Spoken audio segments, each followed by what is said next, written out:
You can gently drift to sleep to this calm and soothing narration of the Albert Camus entire philosophy. And you can subscribe to for more such videos and comment below from which part of the planet you're tuned in. With this, let's begin. The Albert Camus philosophy fundamentally anchors itself in the profound and inescapable recognition of the absurd, a concept that not only forms the bedrock of his seminal early writings, but also profoundly shapes and permeates his entire intellectual and artistic trajectory. This absurd is meticulously defined not as a quality inherent solely in the indifferent cosmos itself, nor exclusively within the subjective confines of human consciousness. Rather, it emerges with jarring clarity from the agonizing and irreconcilable clash between humanity's inherent, almost desperate longing for meaning, for order, for clarity, and for an eternal purpose, and the universe's crushing indifference, its ultimate resonant silence, its stubbornly illogical and utterly unreasonable nature. It is, as Camus so eloquently articulates, the painful divorce between man and his life, the poignant rupture between the actor and his setting, this fundamental schism that defines the very essence of the absurd. We, as sentient human beings, are perpetually driven by an insatiable, almost instinctual need to construct coherent narratives, to discern a divine design, a cosmic blueprint, or at the very least, a rationally structured cosmos that can provide ultimate satisfying answers to our deepest, most persistent existential questions. Yet the vast, silent world around us, the incomprehensible expanse of the cosmos, and the seemingly random, often cruel events of our finite lives offer no such solace. It provides no ultimate, overarching answers, no grand, unifying design that can genuinely satiate our profound yearning for transcendental significance. This unyielding confrontation, this stark awareness of the unbridgeable chasm between our fervent, almost pathological search for intrinsic purpose and the world's steadfast, unyielding refusal to provide it, stands as the very core, the pulsating heart of the absurd experience. This deeply unsettling feeling of absurdity can manifest unexpectedly, often ambushing individuals even within the most mundane and predictable routines of daily life. It is that sudden, jarring, almost violent moment, a jolt to the psyche that abruptly reveals the profound, underlying meaninglessness beneath our meticulously planned actions, our grandest aspirations, and our most fervent pursuits. It is the chilling, unvarnished recognition of time's relentless, destructive passage, the insidious erosion of all novelty into the dulling repetition of habit, and the stark reality of death, which ultimately renders all our temporary victories, our hard-won achievements, and our most impassioned struggles equally futile and ultimately insignificant in the grand, indifferent scheme of things. Camus articulates this sensation not merely as an abstract intellectual dilemma, but as a deeply visceral, almost nauseating experience of profound alienation, a moment when the once familiar world abruptly appears strange, alien, and utterly incomprehensible. Objects lose their customary, comforting names, actions are stripped of their habitual, assumed motivations, and the human being suddenly finds himself a stranger, an outcast, in a world he once confidently believed he understood and to which he felt an undeniable sense of belonging. This piercing awareness is not merely a fleeting philosophical abstraction. It is a potent, emotionally charged, and profoundly lived experience that precedes and informs any subsequent philosophical formulation or intellectual analysis. It is the crucial, pivotal instant when the comforting, opaque curtain of habit, pervasive societal convention, and pervasive self-deception is violently torn aside, revealing the stark, naked, and uncompromising reality of an existence utterly devoid of intrinsic, preordained purpose or transcendent value. For Camus, acknowledging this inherent absurd condition is far from a counsel of despair or a capitulation to nihilism. Rather, it is presented as the absolutely indispensable first step towards leading an authentic, truly free, and profoundly conscious life. It represents a profound liberation from the debilitating burden of false hopes, comforting illusions, and the ceaseless, ultimately fruitless pursuit of external meanings that the world simply does not possess and cannot provide. This honest recognition of the absurd, therefore, is emphatically not an invitation to succumb to an all-consuming nihilism, nor to retreat into suicide as a desperate escape from an intolerable reality. Instead, it serves as a powerful and urgent call to awaken, to confront reality directly with unwavering honesty and unblinking courage, and to fundamentally reevaluate all values, all prior assumptions, and all conventional beliefs in the stark, uncompromising light of this foundational, unassailable truth. It is a critical point of departure, a necessary and inescapable foundational truth upon which a truly meaningful, paradoxically, in its very meaninglessness, existence can be consciously constructed. The apprehension of the absurd, therefore, marks the starting gun for a profound philosophical journey, one that seeks not to resolve the inherent contradiction of the absurd, nor to escape its pervasive presence, but rather to fully live with it, to embrace it in its entirety, and to find a distinctive, vibrant form of human flourishing precisely within its inescapable parameters. It compels us to relinquish the alluring but ultimately deceptive hope of a transcendent elsewhere, and to root our existence firmly and defiantly in the finite, sensuous present, despite its inherent, acknowledged lack of ultimate, cosmic significance. Having unequivocally recognized this deeply unsettling absurd condition, humanity is then confronted with a stark, undeniable choice regarding how to respond to this foundational dilemma. Camus meticulously outlines three distinct paths, each representing a different way of confronting or attempting to evade the profound implications of the absurd. The first, and perhaps most superficially tempting, response is physical suicide. This path represents a desperate, albeit ultimately misguided, attempt to completely abolish the tension, to definitively resolve the irreconcilable conflict by annihilating one of its core components, human consciousness itself. If the unbearable dissonance arises from the confrontation between humanity's yearning for meaning and the universe's silence, then eliminating the yearning individual would, in theory, silence the dissonance.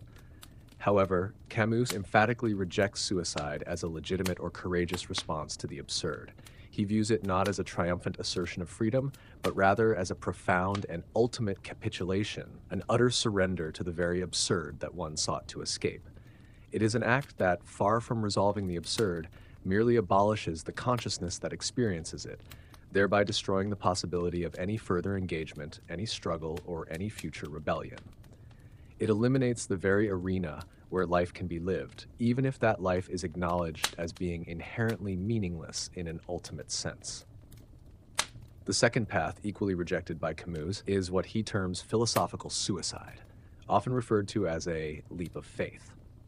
This response involves seeking solace and contrived meaning in various transcendental doctrines, whether they be religious, spiritual, or ideological systems that postulate a reality or purpose beyond the immediate, observable, and ultimately meaningless world. Examples include traditional religious faiths that promise an afterlife or a divine plan, or even secular ideologies that posit an ultimate historical destiny or a utopian future, thereby injecting a predetermined comforting meaning into an otherwise indifferent existence. For Camus, such leaps of faith are intellectual evasions, a dishonest suppression of the very absurd revelation that reason and direct experience have presented. It is an act of self-deception, a willful blindness that seeks to restore a false sense of coherence and ultimate purpose to a universe that stubbornly refuses to offer any. By accepting an external transcendent meaning, one effectively denies the original, profound insight into the universe's ultimate indifference, thereby abandoning the very clarity and intellectual integrity that the initial recognition of the absurd demanded. It replaces genuine confrontation with a comforting, yet ultimately fraudulent, illusion. Both physical and philosophical suicide, therefore, are seen by Camus as profound betrayals of the human condition. They represent attempts to escape the unbearable tension of the absurd, rather than to confront it with unwavering honesty and unyielding lucidity. Suicide in its physical form destroys the consciousness that experiences the absurd, thus negating the very possibility of rebellion.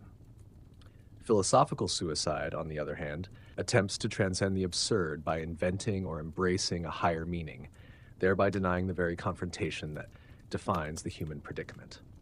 Neither path truly accepts the challenge of living authentically within the confines of a meaningless universe. Instead, they seek to abolish the very tension that, for Camus, is the fundamental starting point for a truly meaningful and liberated existence. To embrace either is to forfeit the opportunity for genuine freedom and an intensely conscious life lived in defiance of cosmic indifference.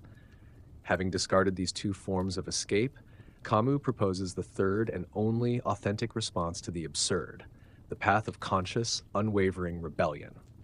This rebellion is not a violent overthrow of an oppressive regime or a futile attempt to impose meaning upon the universe.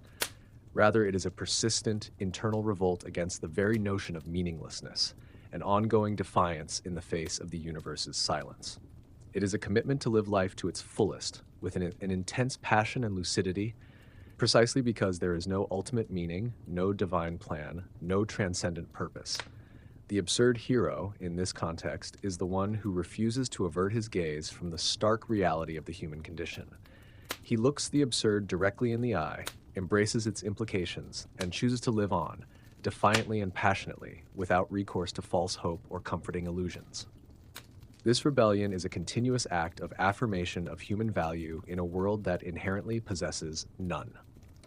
This rebellion, therefore, is an act of radical acceptance, not acceptance of meaning, but acceptance of meaninglessness as the foundational truth upon which life must be built. It is an internal stance of defiance, a refusal to be crushed or rendered passive by the realization that life has no inherent purpose. Instead, this realization becomes the very impetus for valuing life's moments more intensely, for living with heightened awareness and a fierce commitment to human experiences. It is an act of intellectual honesty, a perpetual maintaining of the tension between human desire for meaning and the world's irrationality, without ever seeking to resolve that tension through deceit or escapism. The absurd man, having seen through the veil of illusion, consciously chooses to live in the full, vivid present, embracing the richness of sensory experience and human connection, precisely because these are the only certainties in an otherwise indifferent cosmos. This persistent confrontation and conscious engagement with the absurd becomes the very source of his freedom and his unique personal meaning. The archetype of the absurd hero, a figure central to Camus' philosophy, embodies this courageous and defiant stance against the fundamental meaninglessness of existence. This hero is not characterized by an absence of suffering or despair, but rather by his profound and unwavering lucidity in the face of it. He is fully conscious of the universe's ultimate indifference, the arbitrary nature of human life, and the inescapable reality of death that renders all human endeavors ultimately futile in the grand cosmic scheme. Yet, crucially, he does not succumb to this knowledge. Instead, he embraces it as the very foundation of his freedom and his unique personal meaning. This conscious embrace of the absurd is what distinguishes him from those who seek escape through either physical or philosophical suicide. He refuses to be crushed by the weight of meaninglessness, nor does he invent comforting illusions to soften its impact. He lives with the absurd, maintains a constant, intense awareness of the tension between his desire for meaning and the world's silence, and derives his strength from this very confrontation. Camus famously illustrates this concept through the myth of Sisyphus, a figure condemned by the gods to an eternity of rolling a massive boulder up a mountain, only for it to roll back down each time it nears the summit. On the surface, Sisyphus's fate appears to be the epitome of futile, meaningless labor, a perfect metaphor for the absurd condition. His efforts are endlessly repeated, eternally without ultimate purpose or lasting achievement. However, Camus transforms this ancient myth into a powerful allegory for absurd rebellion. The crucial moment for Sisyphus, the moment of his triumph, is not when he reaches the summit, but in the arduous descent back down the mountain. It is during this descent, when he is walking back to retrieve his rock, that Sisyphus is free, fully conscious of his fate, and actively engaged in contemplating its inherent absurdity. This is the moment when he fully understands the repetitive, meaningless nature of his task. It is precisely this lucidity, this unblinking awareness, that allows Sisyphus to transcend his condemnation. By acknowledging the futility of his task, by fully embracing the endless repetition, he implicitly reclaims ownership over his destiny. He is no longer a mere puppet of the gods, mindlessly performing a punishment. Instead, in every step of his descent, in every deliberate act of retrieving the boulder, he is consciously defying the gods' intention for him to despair. His scorn for his fate, his refusal to be crushed by it, and his conscious decision to continue despite knowing the ultimate outcome transforms his torment into a personal victory. There is no fate that cannot be surmounted by scorn, Camus writes, suggesting that Sisyphus's conscious engagement with his meaningless task, his defiant attitude, imbues his experience with a unique and personal form of freedom and even joy.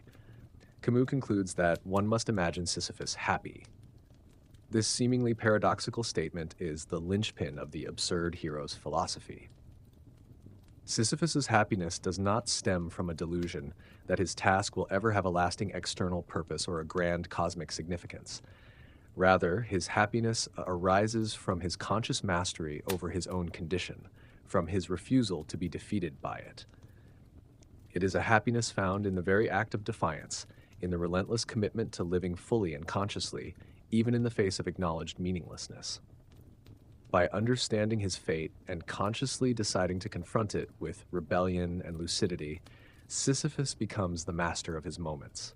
Each push of the rock, though objectively futile, becomes an expression of his will, his defiance, and his present experience. His joy is not found in an imagined future triumph, but in the fierce, lucid embrace of the present moment, in the unyielding affirmation of life despite the absence of any ultimate meaning. This is the essence of absurd rebellion, to live fully, intensely, and defiantly without false hope, and to find a profound personal joy in the very struggle against meaninglessness.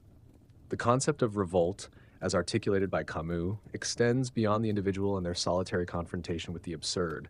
It blossoms into a collective, ethical stance that forms the very foundation for human solidarity and moral action in an indifferent universe.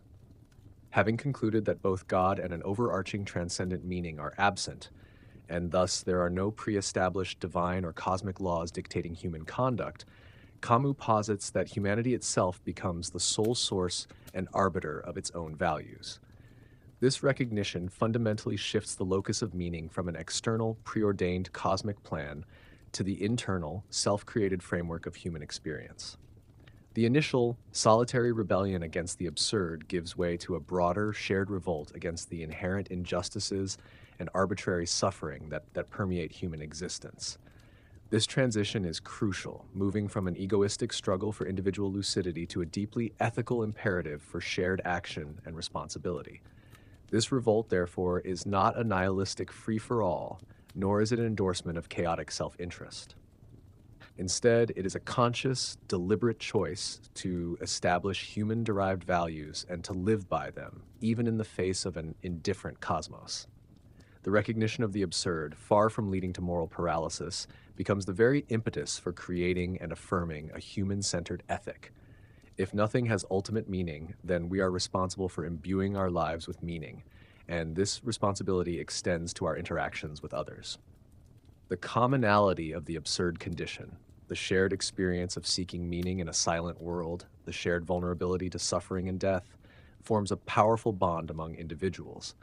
It creates an undeniable solidarity that transcends individual differences, for every human being is ultimately Sisyphus, pushing their own rock against the backdrop of cosmic indifference. This shared recognition of fundamental meaninglessness creates an ethical imperative. If life has no inherent value imposed from above, then its value must be asserted and created from below by human beings themselves. This translates into a profound respect for human dignity and a fierce opposition to any form of oppression or injustice that diminishes human life. Camus's philosophy thus moves beyond mere individual liberation. It lays the groundwork for a robust ethics of solidarity. If we are all absurd heroes in our own right, condemned to strive in a meaningless universe, then our struggle gains profound significance when it is shared. The suffering of one is the suffering of all, precisely because no grander plan to justify or redeem individual pain. This shared vulnerability and the commonality of the human predicament compel us towards mutual aid, empathy, and a collective resistance against anything that seeks to exploit or destroy human life. The rebel, in this ethical sense, is not merely an individual who says no to the universe's silence, but one who says no to injustice, no to tyranny, and no to any system or ideology that degrades human beings. This ethical revolt is a continuous protest against the forces that seek to alienate, oppress, or objectify individuals. It is a fierce affirmation of human limits and the inherent value of each life, however brief or insignificant it may seem in the vastness of the cosmos. This ethic champions the finite, the tangible, and the human over any abstract ideal or transcendental promise. It recognizes that in a world devoid of ultimate meaning, the only true value lies in human connection, in the shared struggle for dignity, and in the conscious creation of a world that, despite its lack of inherent purpose, can still be made more just, more compassionate, and more authentically human through collective action and unwavering solidarity. Central to Camus's philosophy of revolt and human solidarity is the radical reevaluation of love, friendship, and human relationships in a world devoid of inherent meaning. If the cosmos offers no ultimate purpose or external validation for our existence, then the meaning and value of life must be found, cultivated, and affirmed within the realm of human experience itself, and particularly through our deep connections with other people. Love, therefore, ceases to be merely a romantic sentiment or a means to procreate, and instead transforms into a powerful, almost sacred act of defiance against the crushing indifference of the universe. In an absurd world, love becomes a conscious choice, a deliberate act of valuing another human being's existence, their struggles, and their unique consciousness, despite the knowledge that both individuals are ultimately ephemeral and their lives ultimately without cosmic significance. It is a shared recognition of mutual vulnerability and a defiant affirmation of shared humanity. Friendship, too, takes on a heightened importance, serving as a vital bulwark against the isolating implications of the absurd. In a universe that offers no inherent companionship or divine guidance, human friendships provide crucial anchors of shared experience, understanding, and mutual support. Friends, in the Camusian sense, are fellow travelers in the absurd journey, individuals who share the burden of consciousness and the struggle for meaning in an indifferent world. Their connection is forged not by a divine plan, but by a conscious, reciprocal valuing of each other's presence, their shared laughter, their mutual comfort in moments of despair, and their collective resistance against the forces of alienation. These relationships are not merely pleasant diversions. They are essential acts of human solidarity that provide real, tangible meaning in the immediate, sensuous present. They are self-created oases of warmth and connection in a vast, cold universe. The significance of these human bonds lies precisely in their finite, mortal nature. Because there is no eternal afterlife or transcendent reunion, every moment shared with a loved one or a friend becomes infinitely precious and charged with a poignant intensity. Each interaction, each shared experience is understood to be fleeting, unique, and irreplaceable. This awareness of finitude, rather than leading to despair, enhances the value of present moments and deepens the appreciation for human connection. It compels individuals to invest fully in their relationships, to truly be present with others, and to cherish the tangible reality of human intimacy. The love and friendship forged in an absurd world are entirely immanent. Their meaning is self-contained within the shared experience, not derived from any external promise of eternity or divine approval. Thus, for Camus, the genuine embrace of love and friendship becomes a powerful form of absurd rebellion. It is an act of saying yes to human connection and no to the universe's attempt to render all things meaningless.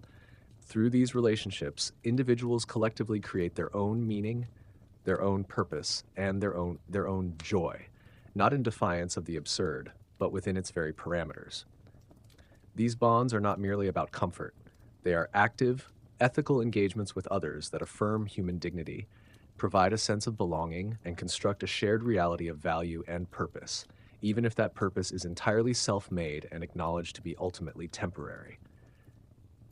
In loving another, in befriending another, we consciously create moments of profound significance that stand in stark contrast to the universe's pervasive silence, thereby forging a human-centered ethic that celebrates life, connection, and shared experience above all else. Freedom in Camus' philosophy is inextricably linked to the profound realization and subsequent embrace of the absurd. It is not a freedom granted by divine decree or by societal permission. Rather, it is a radical, self-generated freedom that emerges precisely from the stripping away of all external, preordained meanings and purposes. When an individual confronts the stark truth that there is no God, no intrinsic cosmic plan, and no ultimate transcendent purpose to life, they are simultaneously liberated from the heavy burden of having to conform to such external mandates. This liberation is not a comfortable one. It is born of anguish and profound disillusionment, but it is liberation nonetheless. The absurd man is free because he no longer operates under the illusion of a predetermined destiny or a set of absolute values imposed from outside himself. He recognizes that he is the sole author of his actions, his choices, and ultimately, his values. This freedom, however, is not a license for unrestrained hedonism or moral relativism in the conventional sense. Instead, it is a freedom of responsibility. Precisely because there are no pre-existing moral frameworks, humanity is suddenly and acutely responsible for creating its own. The absurd individual understands that every choice, every action, every value he affirms is entirely his own creation, without any higher authority to justify or condemn it. This radical autonomy places an immense weight on the individual, for he can no longer defer to external mandates for guidance. He must decide, act, and live in full awareness that the consequences of his choices are entirely his own, and that there is no ultimate cosmic court to judge him or an afterlife to rectify his earthly mistakes. This freedom, therefore, is intimately bound up with the concept of existential anguish, the profound sense of responsibility that comes with being absolutely free to define one's own existence. The absurd man's freedom is also profoundly rooted in his embrace of the present moment. Having shed the illusion of a meaningful past that dictates the present, and having abandoned the false hope of a redemptive future, he is free to live intensely and fully in the now. This present-oriented existence is a defiance of time's linear progression towards an ultimately meaningless death. By valuing each moment for its own sake, by savoring sensory experiences, by engaging passionately in human relationships, and by creating art or pursuing endeavors purely for the joy of the act itself, the absurd individual seizes control of his experience. He is not living for a future reward or an eternal salvation. He is living for the sheer, vibrant experience of life itself, acknowledging its finitude but refusing to be diminished by it. This is a freedom to create, to connect, to rebel, and to experience life in all its raw, unadulterated immediacy, unbound by the chains of external purpose. Furthermore, this freedom is expressed through the continuous act of revolt itself. The absurd man is free to rebel against the meaninglessness of the universe, not by trying to overcome it, but by constantly affirming human values and consciousness in its face. This revolt is a personal declaration of independence, an unwavering commitment to live lucidly and consciously without succumbing to the temptation of false or comforting illusions. It is a freedom to embrace the inherent contradiction of existence, the longing for meaning versus the universe's silence, and to draw strength and purpose from this very tension. In this way, Camus' freedom is not merely the absence of constraint, it is a dynamic, active state of being, a continuous assertion of self and value in a world that offers neither. It is the profound liberty that comes from confronting the darkest truths of existence and still choosing to live and self, to create and to embrace the rich, fleeting tapestry of human experience without reservation. The intense focus on human experience and the immediate present, characteristic of Camus' philosophy, naturally extends to a profound appreciation for beauty and sensuality. In a world stripped of transcendent meaning and divine purpose, the tangible, immediate, and aesthetically captivating aspects of earthly existence cease to be mere distractions or ephemeral pleasures. They become the very loci of value, the concrete evidence of life's worth, and powerful affirmations against the backdrop of an indifferent cosmos. Camus, often described as a philosopher of the sun and the sea, frequently drew upon the vivid, visceral beauty of the Mediterranean landscape to illustrate this point. The warmth of the sun on skin, the taste of salt on the lips, the vibrant colors of nature, the sound of waves, the physical presence of other human beings. These are not just pleasant sensations, but profound confirmations of existence itself. This appreciation for beauty is not a form of escapism. Rather, it is a conscious and deliberate engagement with the world as it is, without seeking to infuse it with artificial meaning. It is an act of fully inhabiting the present moment, experiencing its richness and complexity, precisely because there is no promise of a future redemption or an eternal reward. The fleeting nature of beauty, its very impermanence, paradoxically enhances its value for the absurd individual. Because it will not last, it must be cherished more intensely, experienced more deeply, and affirmed more defiantly. The pursuit of beauty, whether in art, nature, or human interaction, becomes an act of rebellion against the ephemeral quality of life, an attempt to extract the maximum possible richness and significance from each passing moment. It is a conscious yes to life's tangible joys, an assertion of human capacity for delight and wonder in the face of ultimate meaninglessness. Sensuality, too, is elevated beyond mere physical gratification. It becomes a fundamental mode of experiencing and affirming life. Camus often spoke of the body, of the immediate physical sensations, as the only undeniable reality in a world where intellectual constructs and abstract meanings crumble. To feel, to taste, to hear, to see, these are acts of living, concrete experiences that anchor the individual firmly in the present. Rejecting asceticism or any philosophy that devalues the physical, Camus celebrates the body and its capacity for pleasure as integral to a full and authentic human existence.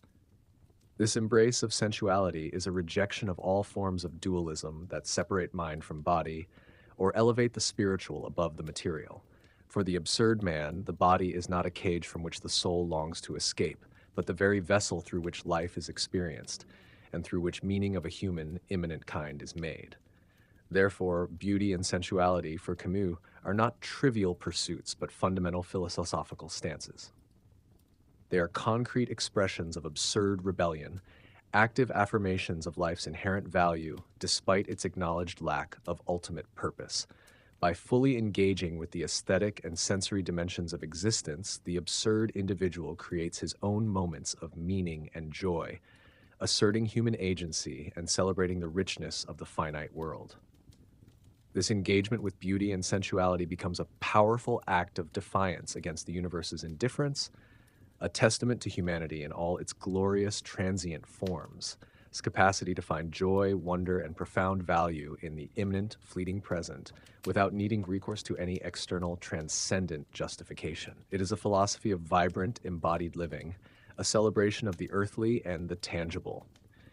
Camus' persistent critique of abstract ideologies and rationalistic systems forms another cornerstone of his philosophical outlook, deeply intertwined with his understanding of the absurd. He harbored a profound distrust for any totalizing system of thought, whether religious, political, or philosophical, that claimed to possess absolute truth, offer definitive answers to existential questions, or promise a utopian future. His skepticism stemmed directly from his foundational recognition of the absurd. The universe itself is silent and irrational, refusing to conform to human reason or to provide ultimate meaning. Therefore, any human-made ideology that purports to offer such universal meaning or a grand overarching explanation for existence is, by definition, a form of philosophical suicide. A dishonest evasion of the absurd, an attempt to impose a false coherence on a fundamentally incoherent world.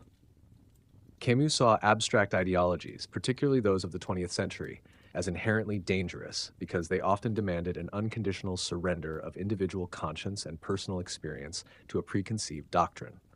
They tended to rationalize human suffering, sacrifice, and even violence in the name of some distant abstract good, a future paradise, a classless society, a divine plan. For Camus, this was a profound betrayal of the human, a devaluing of individual lives in favor of an abstract ideal. He argued that when an ideology elevates a theoretical concept like history, the nation, the proletariat, or God's will, above concrete human experience and individual lives, it inevitably leads to oppression, fanaticism, and profound dehumanization.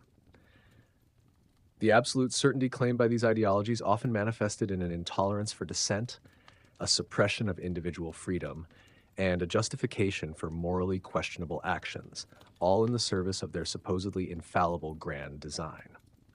His seminal work, The Rebel, directly confronts this issue, dissecting the historical trajectory of rebellion from individual revolt to systematic revolution, and critically examining how many modern revolutions, initially born of a desire for freedom, ultimately succumbed to the very totalitarian impulses they sought to overthrow. Camus argued that when rebellion transforms into an attempt to establish an absolute, rationally perfect society or to impose a definitive meaning on history, it risks becoming just as oppressive as the systems it replaced. The metaphysical rebellion against the human condition, when it aims to establish an absolute human kingdom, can lead to the very excesses of terror and tyranny. This is because, in striving for an ultimate, rational order, these ideologies often lose touch with the concrete limits and inherent ambiguities of human existence. Camus championed a philosophy of limits and proportion, rejecting the boundless ambitions of totalizing thought. He advocated for a rebellion that remains anchored in the human, that understands its own inherent limits, and that constantly strives for justice and freedom within the absurd condition, without ever claiming to abolish it or to establish a final, perfect order. His critique, therefore, was not against reason itself, but against reason's unchecked arrogance, its tendency to construct theoretical edifices that disregard the tangible suffering of individuals.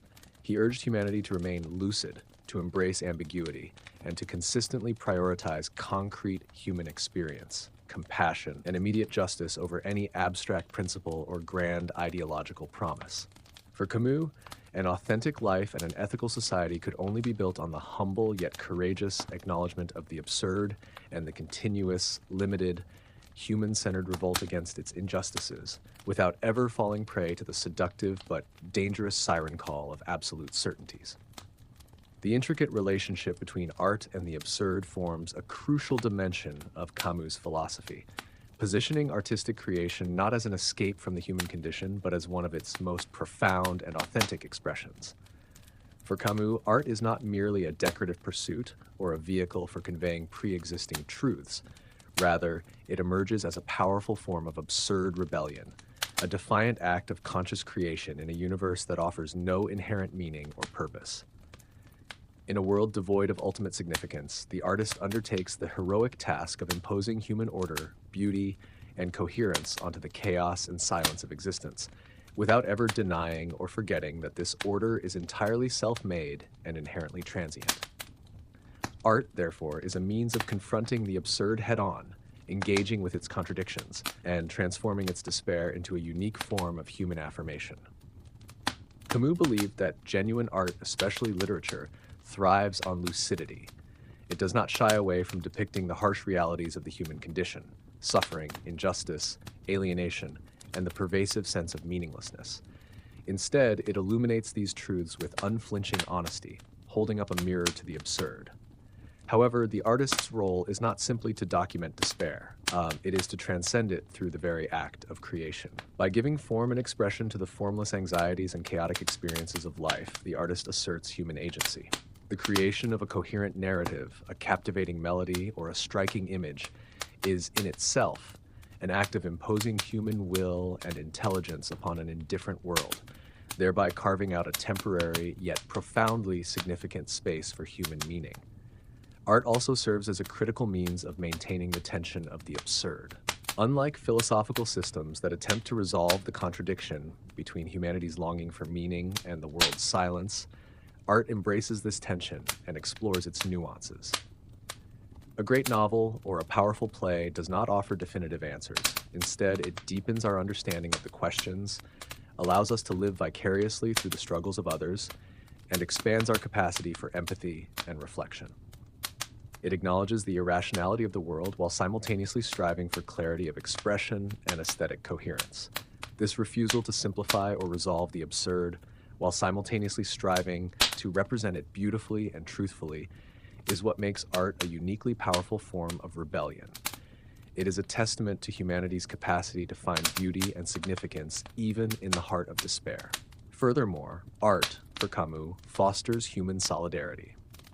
By externalizing individual experiences of the absurd, it allows others to recognize their own struggles and anxieties mirrored in the artistic creation. A shared appreciation of a work of art can forge connections between individuals, creating a common ground of understanding and empathy that transcends personal isolation. In this way, art becomes a collective act of rebellion, uniting individuals in their shared confrontation with the absurd and affirming their common humanity. It offers a tangible, shared experience of meaning making, even if that meaning is recognized as human constructed and temporary. Through art, we witness human courage, resilience, and the enduring capacity for creation, even in the face of ultimate futility. Thus, artistic creation for Camus is not an escape, but a profound immersion in life, a defiant act of ordering chaos, finding beauty in transience, and forging human connection, all without ever succumbing to the temptation of false hope or abandoning the lucid awareness of the absurd. It is a celebration of human ingenuity and resilience, making meaning where none is given. The inherent limitations of human knowledge constitute a foundational premise in Camus' philosophy, acting as a crucial element in his conception of the absurd and profoundly influencing his rejection of absolute truths and totalizing ideologies.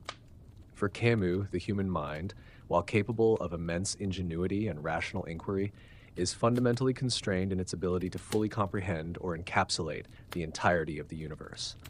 Our capacity for reason, while powerful within its own domain, is ultimately inadequate to penetrate the fundamental silence and irrationality of the cosmos. We can observe, analyze, and describe phenomena, but we cannot grasp an ultimate why, or discern a grand, inherent purpose that underpins existence. This limitation is not a temporary deficiency to be overcome by further scientific or philosophical progress. Rather, it is an intrinsic condition of human consciousness itself. This recognition of epistemological limits is central to the confrontation that defines the absurd. Humanity longs for clarity, for unifying principles, for absolute knowledge that can provide definitive answers to its deepest existential questions. Yet, the universe steadfastly refuses to yield to this demand. It presents us with phenomena, but no ultimate meaning, with laws of physics, but no divine legislator, with cause and effect, but no overarching cosmic design. The world is dense and alien, a thing in itself that ultimately resists full comprehension by human reason. This inherent epistemological gap, the insurmountable chasm between humanity's insatiable quest for ultimate understanding and the universe's ultimate unintelligibility, is precisely where the absurd is born. It is the realization that our most sophisticated rational tools cannot pierce the veil of cosmic indifference. Camus's emphasis on these limits leads him to a profound suspicion of any philosophical or scientific system that claims to have unlocked the ultimate secrets of existence or to have provided a definitive framework for understanding all reality. Such systems, in his view, inevitably overreach, projecting human desires for order and meaning onto a universe that simply does not possess them. This intellectual arrogance leads to philosophical suicide, where reason, unable to tolerate its own limits, invents transcendent truths or absolute doctrines to fill the void of its incomprehension. Whether these are religious dogmas, Hegelian dialectics, or Marxist historical determinism, Camus sees them as attempts to prematurely close the gap of the absurd, thereby betraying intellectual honesty and sacrificing human lucidity. They are comforting illusions designed to soothe the anxiety born of limited knowledge. Instead of seeking to transcend these limits, Camus advocates for a courageous acceptance of them. The absurd hero is one who lives with the full awareness of these limitations, without despair or delusion. He understands that while ultimate knowledge may be unattainable, meaningful action and passionate engagement with the world are still possible. This means living in the present, valuing concrete experiences, engaging in human solidarity, and creating meaning through art and rebellion, all while acknowledging the finite scope of human understanding. The acceptance of limited knowledge is not an embrace of ignorance, but rather an embrace of a specific kind of intellectual humility and honesty. It frees the individual from the endless, ultimately futile quest for absolute answers, allowing them to focus on what is tangible, immediate, and within the bounds of human experience. It is a philosophy that encourages a profound respect for ambiguity, a constant questioning, and a commitment to perpetual inquiry, rather than a premature capitulation to comforting certainties. The concept of revolt, as elaborated by Camus in The Rebel, significantly deepens and broadens his earlier philosophical explorations of the absurd, moving from an individual's solitary confrontation with meaninglessness to a collective ethical stance against injustice and oppression. While the myth of Sisyphus focused on the individual's initial yes to life in the face of the absurd, The rebel grapples with the ethical and historical implications of this yes when extended into social and political action. Here, revolt is defined not as a nihilistic act of destruction or a desire for absolute freedom that knows no bounds, but rather as a profoundly human and ethical act of saying no to that which degrades or diminishes human dignity. It is a refusal to accept the intolerable, whether it be a tyrannical regime, an unjust social system, or the absurd suffering inherent in the human condition itself. Camus draws a critical distinction between rebellion and revolution. True rebellion, he argues, is rooted in an inherent sense of human dignity and a spontaneous, visceral refusal of perceived injustice. It is often triggered by the violation of a limit, a point beyond which one simply cannot tolerate being pushed. This limit is not abstract. It is felt profoundly in the concrete experience of oppression. The rebel, therefore, is not primarily driven by an abstract ideology or a desire for a utopian future, but by a present, deeply felt sense of outrage at the negation of human value. This original impulse for rebellion carries within it a profound affirmation. By saying no to injustice, the rebel simultaneously says yes to a certain inherent value in humanity, a tacit acknowledgement that there are things that ought not to be violated. This yes is what provides the moral backbone of rebellion. However, Camus critically examines how historical revolutions, often born from this authentic impulse for rebellion, frequently betray their original spirit. He meticulously traces the trajectory from metaphysical rebellion man's revolt against his condition and creator to historical revolution man's attempt to establish an absolute kingdom on earth, and argues that many revolutions, in their quest for absolute justice or a final, perfect order, paradoxically lead to tyranny and terror. The danger arises when the rebel, seeking to abolish the absurd entirely and to impose a definitive, rational meaning on history, transgresses the very limits that defined his initial rebellion.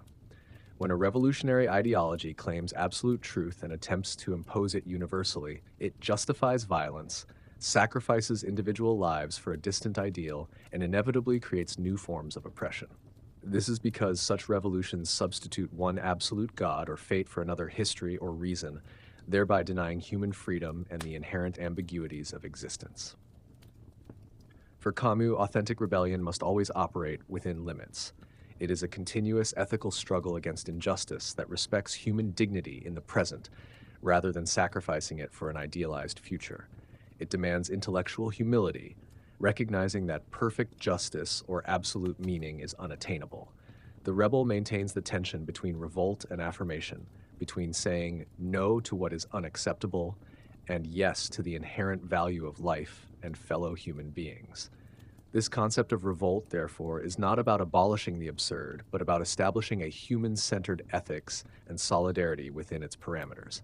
It is a philosophy of measured, compassionate resistance, a continuous protest against the forces that seek to dehumanize, always respecting the inherent value of each individual life. It calls for a solidarity of the chained, a collective, limited, and unending struggle for justice and freedom, informed by lucidity about human limits and the absence of ultimate solutions.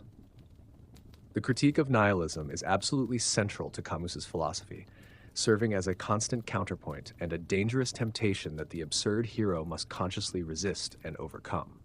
While Camus begins with the radical premise that there is no ultimate, transcendent meaning to existence, a premise that could easily lead to nihilistic despair, his entire philosophical project is dedicated to demonstrating how one can, and indeed must, move beyond nihilism without resorting to false hopes or comforting illusions.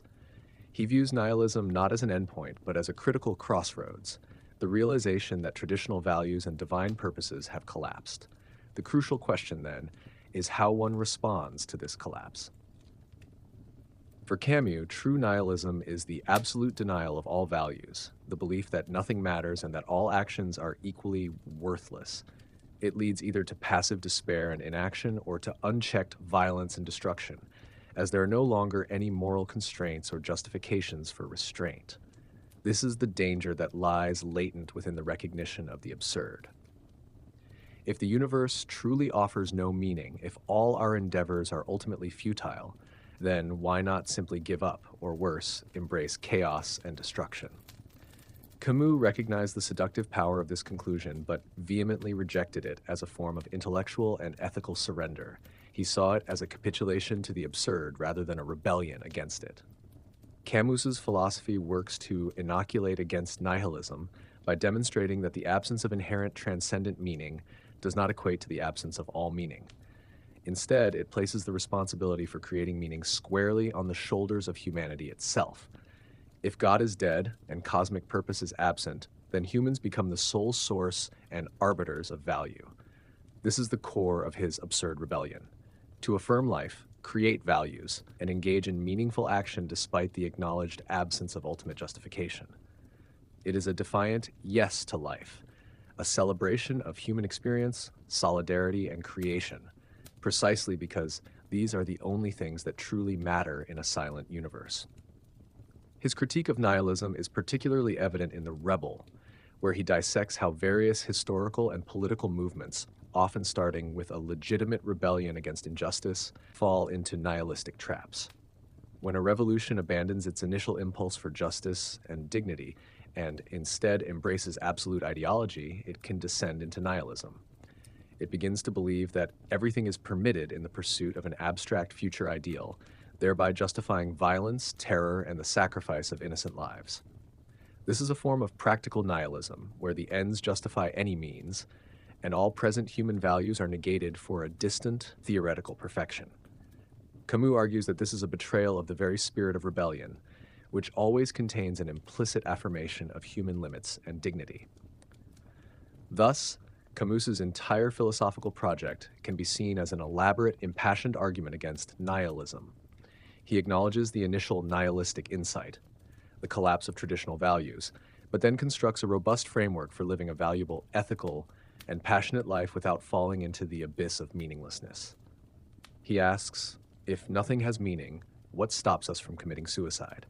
And his answer is the very act of rebellion, the conscious choice to create meaning through human solidarity, love, art, and the fierce affirmation of life in the present, despite the knowledge of its inherent absurdity. This is an active nihilism transformed into a constructive, life-affirming philosophy that transcends despair through a courageous embrace of human-made values and a defiant commitment to living fully and consciously. The unwavering emphasis on the present moment stands as a defining characteristic of Camus's philosophy, serving as a direct and conscious counterpoint to the human tendency to seek meaning in either a nostalgic past or a redemptive future. In a world recognized as absurd, meaning devoid of any preordained divine plan, ultimate historical destiny, or transcendent afterlife, the past offers no definitive wisdom that guarantees future meaning, and the future promises no ultimate salvation that retroactively justifies present suffering.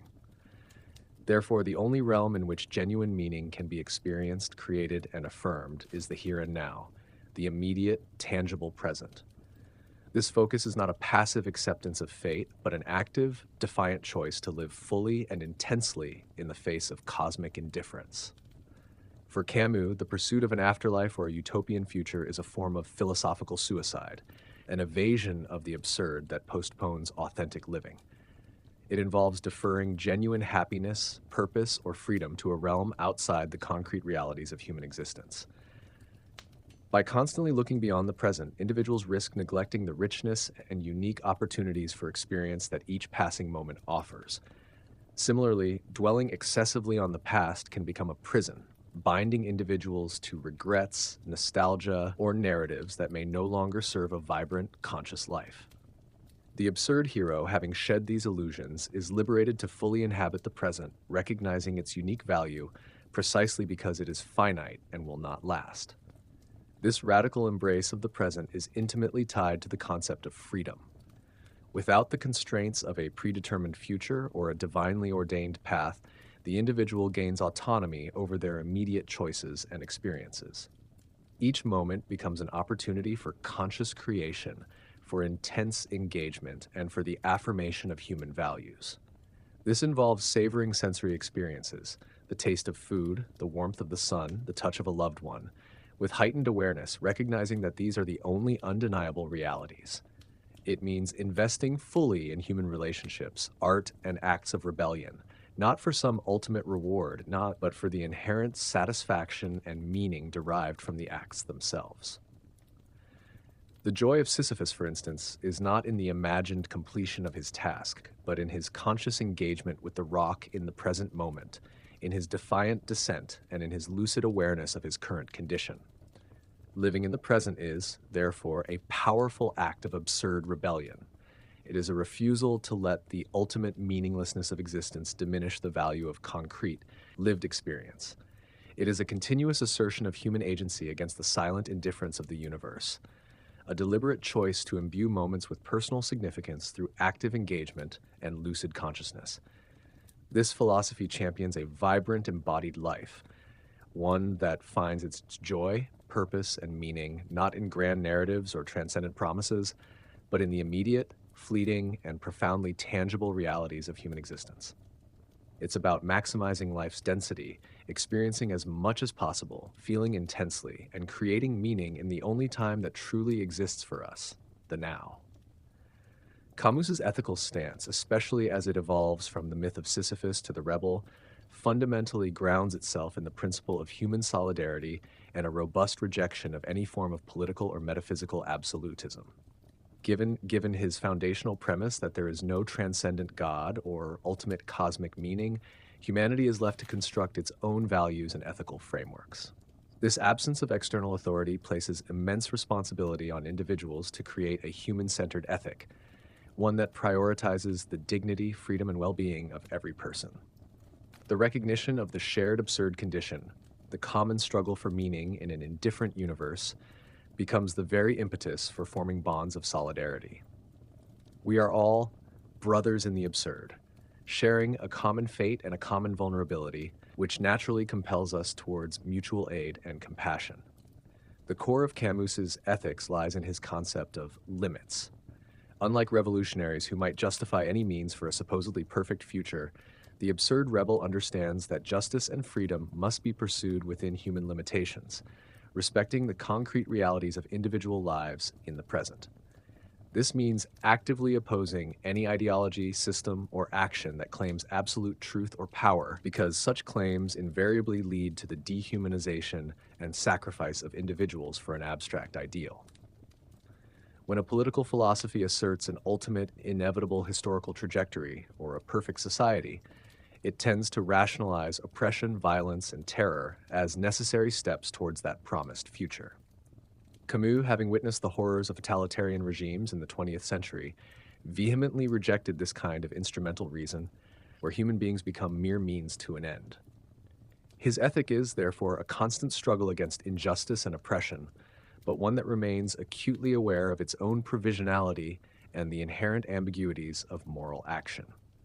It is an ethic of relative justice, acknowledging that perfect justice may be unattainable, but striving continuously for greater justice and less suffering in the concrete present. This means defending the oppressed, fighting against tyranny, and advocating for individual liberties, without ever resorting to the same absolutist tactics that characterize the oppressor. The rebel's no to injustice is always accompanied by an implicit yes to a certain inherent human value, a value that must never be violated, even in the name of revolution. Central to this ethical stance is the idea of compassion and empathy. The shared recognition of human finitude and suffering creates a powerful imperative for fellow feeling. If there is no ultimate justification for suffering, then it is all the more imperative to alleviate it where possible and to prevent its arbitrary imposition. This involves a profound respect for the other, recognizing their unique consciousness and inherent dignity, and refusing to objectify them or reduce them to a mere statistic in a grand ideological scheme. In essence, Camus's ethics is an ethic of engaged humanism. It asserts that in a world devoid of inherent meaning, humanity must create its own meaning through conscious action, solidarity, and a relentless commitment to justice and dignity for all. It is a humble yet courageous ethic that acknowledges human limits, resists the seductive call of absolute certainty, and prioritizes concrete human flourishing in the present over any abstract, distant ideal. It is a philosophy that calls us to live, to struggle, and to create values together, in full awareness of our shared condition as absurd rebels against the universe's silence. The concept of happiness, as understood by Camus, is profoundly reconfigured within the framework of the absurd. It is not presented as a passive state of contentment, nor as an elusive reward for a life well lived in accordance with some divine plan. Instead, happiness in the absurd is a defiant, conscious choice, a personal victory achieved not by denying the meaninglessness of existence, but by fully embracing and integrating it into one's life. It is an active, self-generated joy that arises from the very struggle against cosmic indifference, a paradoxical contentment found in the relentless confrontation with the human condition. This understanding of happiness is arguably one of Camus's most radical and liberating contributions. For Camus, the search for happiness is inseparable from the recognition of the absurd. Once one acknowledges that life has no inherent external meaning, the traditional sources of happiness, such as divine salvation, a guaranteed future, or societal approval, crumble. This collapse, however, does not lead to inevitable despair. Instead, it opens up a new possibility, the conscious creation of happiness from within, rooted in one's own chosen values and actions.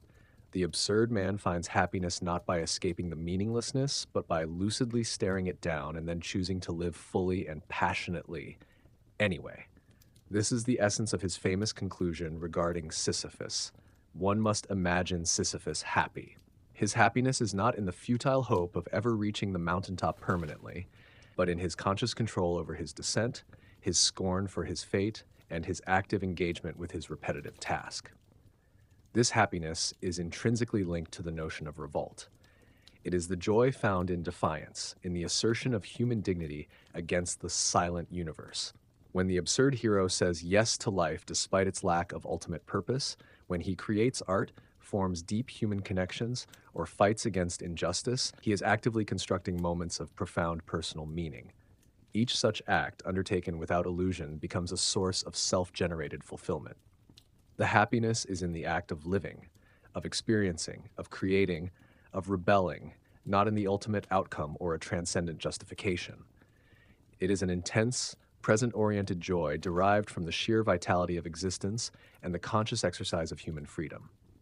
Furthermore, absurd happiness is a humble happiness, devoid of grand illusions or exaggerated expectations. It is a happiness that acknowledges finitude, transience, and the ever-present shadow of death. This awareness, rather than diminishing joy, intensifies it, making each fleeting moment, each sensory experience, each human connection infinitely precious. It is the happiness of the present, unburdened by the weight of an eternal future or the quest for absolute perfection. It finds beauty in the mundane, profundity in the simple, and significance in the everyday, precisely because these are the only certainties in an otherwise indifferent world. In essence, Camus proposes a transformative vision of happiness. It is not an external gift, but an internal creation, a byproduct of living authentically, lucidly, and defiantly in an absurd world. It is the joy of the rebel who, having seen through all comforting illusions, still chooses to live, to experience, to love, and to create with unwavering passion and a profound, self-generated sense of purpose. It is a testament to the enduring human spirit, capable of finding deep contentment and vibrant fulfillment even amidst the starkest truths of existence. Camus' reflections on death are perhaps the most poignant and inescapable aspect of his philosophy, as death serves as the ultimate, undeniable confirmation of the absurd condition. It is the final, irrefutable argument for the inherent meaninglessness of existence in an ultimate sense. All human striving, all ambition, all accumulated knowledge, all relationships ultimately culminate in the same absolute cessation. Death eradicates the possibility of eternal purpose, renders all grand narratives incomplete, and brutally emphasizes the finitude and fragility of human life. For Camus, the profound realization of death's inevitability, its absolute finality, and its arbitrary nature is one of the primary catalysts for the initial confrontation with the absurd. It is the moment when the why of existence clashes most violently with the universe's resolute no answer. However, consistent with his overall philosophy, Camus does not view death as a reason for despair or as an invitation to nihilism. Instead, the lucid awareness of death becomes an indispensable catalyst for living more authentically, intensely, and consciously in the present. If life is finite and ultimately without transcendent meaning, then every moment, every experience, and every conscious act of rebellion gains immeasurable value. Death, by making life finite, paradoxically makes it precious. It is the absolute limit that defines and gives shape to our brief time, compelling us to extract the maximum possible richness and significance from it.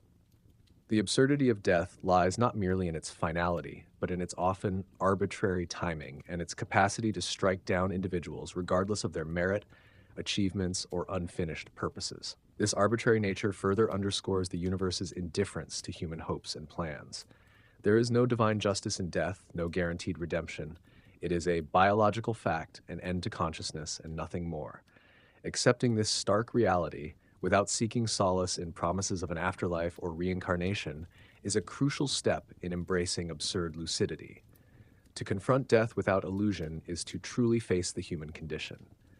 This acceptance, however, does not imply a passive resignation. On the contrary, the consciousness of death fuels the absurd revolt. Knowing that death is the ultimate end, the absurd hero chooses to live in defiance of it. He does so by maximizing his experiences, pursuing passionate endeavors, forging deep human connections, and engaging in ethical action, all within the confines of his mortal existence. These acts are not performed with the hope of eternal reward, but for their intrinsic value in the immediate present. Death, therefore, becomes the ultimate spur to life, a constant reminder to live fully, without deferring joy or purpose to an abstract future. In essence, Camus transforms death from a source of existential dread into a powerful motivator for authentic living. By acknowledging its finality and meaninglessness, he strips death of its power to paralyze or induce false hopes. Instead, it becomes the ultimate boundary that paradoxically defines the boundless freedom and responsibility of the living. The absurd man lives with death always on his horizon, not in fear, but in lucid awareness, and this awareness compels him to make his finite life as full, as rich, and as defiantly meaningful as possible through his own conscious choices and rebellious spirit. The figure of the stranger or outsider is an iconic and foundational element in Camus' early work, particularly exemplified by Meursault in his novel The Stranger. This archetype serves as a direct literary embodiment of the absurd man, illustrating the initial confrontation with the universe's indifference and humanity's alienation. The stranger is an individual profoundly detached from conventional societal norms, expectations, and emotional responses. He is an observer, often passive, who experiences the world and his own life with a disturbing, almost unsettling lucidity and honesty, unclouded by the comforting illusions or pre-established meanings that typically guide human behavior. His strangeness is not necessarily a malicious intent, but rather a radical sincerity, a refusal or inability to play the social games and adhere to the unspoken contracts of human interaction. Meursault, for instance, lives without the typical motivations or emotional frameworks that society expects. He feels no profound grief at his mother's death, no passionate love for his girlfriend Marie, and no remorse for a crime committed under the influence of the sun. His actions are often driven by immediate sensory experiences, habit, or chance, rather than by deeply felt emotions or reasoned moral principles. This emotional detachment and intellectual honesty lead him to violate societal expectations repeatedly, culminating in his conviction less for the murder he committed, which is largely secondary to the court, and more for his failure to conform to the prescribed emotional and social rituals expected of a normal human being. He is condemned because he refuses to lie about his feelings, because he does not weep at his mother's funeral, and because he does not articulate a conventional remorse. The outsider's alienation stems directly from his nascent, intuitive recognition of the absurd. He perceives the world as fundamentally irrational and without inherent meaning, a realization that disconnects him from those who still operate under the illusion of cosmic order or societal purpose. His inability to feign emotions or subscribe to artificial social constructs is a manifestation of his nascent absurd lucidity. He is a stranger to himself in the sense that he struggles to find an inherent meaning in his own life, and a stranger to society because he cannot genuinely participate in its collective fictions. This detachment is not a chosen rebellion initially, rather, it is an almost involuntary state of being, a raw, unmediated experience of the world's indifference and his own lack of inherent purpose. Crucially, the stranger's journey culminates in an epiphany, a moment of profound realization that transforms him into an absurd hero. Faced with his impending execution, stripped of all hope and illusions, Meursault finally accepts the benign indifference of the universe. In this moment of radical acceptance, he embraces the meaninglessness of his life and his impending death, and paradoxically finds a sense of peace and freedom. He sheds his passivity and actively rebels against the comforting lies of the chaplain, choosing to die with lucid consciousness. His final wish, that there be a crowd of spectators at his execution, greeting him with cries of hate, is a defiant affirmation of his solidarity with the absurd universe, a celebration of his unique individual truth, and a rejection of any societal attempt to impose a false meaning on his life or death. The stranger thus moves from unconscious embodiment of the absurd to a conscious, rebellious acceptance of it, becoming a poignant symbol of human defiance in the face of the ultimate silence. Camus's exploration of justice and injustice is deeply interwoven with his philosophical understanding of the absurd and his commitment to ethical humanism. In a world devoid of inherent meaning or divine oversight, the concepts of justice and injustice are stripped of any transcendent foundation. There is no cosmic judge, no ultimate divine retribution or reward. Therefore, the responsibility for defining, pursuing, and upholding justice falls entirely upon humanity itself. This places a significant burden on individuals and societies to create and maintain ethical frameworks, knowing that these frameworks are self-made and without absolute external validation. Justice, for Camus, is not an abstract ideal to be pursued at all costs, but a concrete and compassionate demand that arises from human solidarity in the face of shared suffering and vulnerability. His works, particularly The Stranger and The Plague, vividly portray the arbitrary nature of suffering and death, highlighting how injustice often strikes without reason or discernible purpose. The legal system in The Stranger, for instance, is depicted as absurdly detached from Meursault's inner reality. It is less concerned with the facts of the murder than with his failure to conform to societal expectations of grief and remorse, effectively punishing him for his existential honesty. This illustrates how human systems of justice can become divorced from genuine human experience, imposing artificial meanings and arbitrary judgments.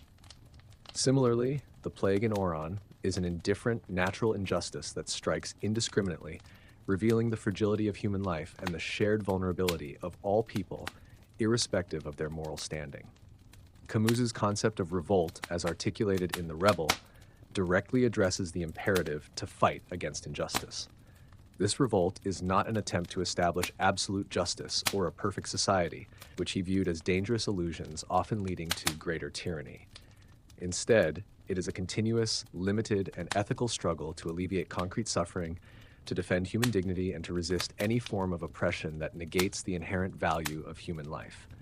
The Rebel says no to injustice, not because a divine law prohibits it, but because a fundamental human-derived sense of limits and solidarity demands it. There is an unspoken, intuitive boundary beyond which human beings should not be pushed, and violating this limit triggers the ethical imperative to resist. This ethical demand for justice is rooted in human solidarity. Recognizing that all humans share the absurd condition, the common fate of living and dying without ultimate meaning, creates a powerful bond. The suffering of one person is a concrete, undeniable reality that calls for compassion and action from others. Injustice, therefore, is not merely a violation of abstract principles, but a direct affront to this shared humanity. Camus advocates for a philosophy of limits in the pursuit of justice, cautioning against the hubris of absolute claims and the dangers of sacrificing present individuals for a theoretical future. He prioritizes concrete, immediate justice and the alleviation of suffering over grand ideological schemes that often justify violence in the name of a distant, perfect world. Ultimately, for Camus, justice is a continually unfolding human endeavor, a perpetual struggle to establish and maintain equitable and humane conditions within the confines of an indifferent universe. It is a compassionate and active engagement with the world, a relentless defense of the individual against arbitrary power, and a collective affirmation of human dignity and shared responsibility in the face of life's inherent absurdities and injustices. The concept of hope, particularly false hope, is a critical point of contention and rejection within Albert Camus' philosophy of the absurd. For Camus, genuine acceptance of the absurd condition necessitates a radical liberation from all forms of transcendent or illusory hope.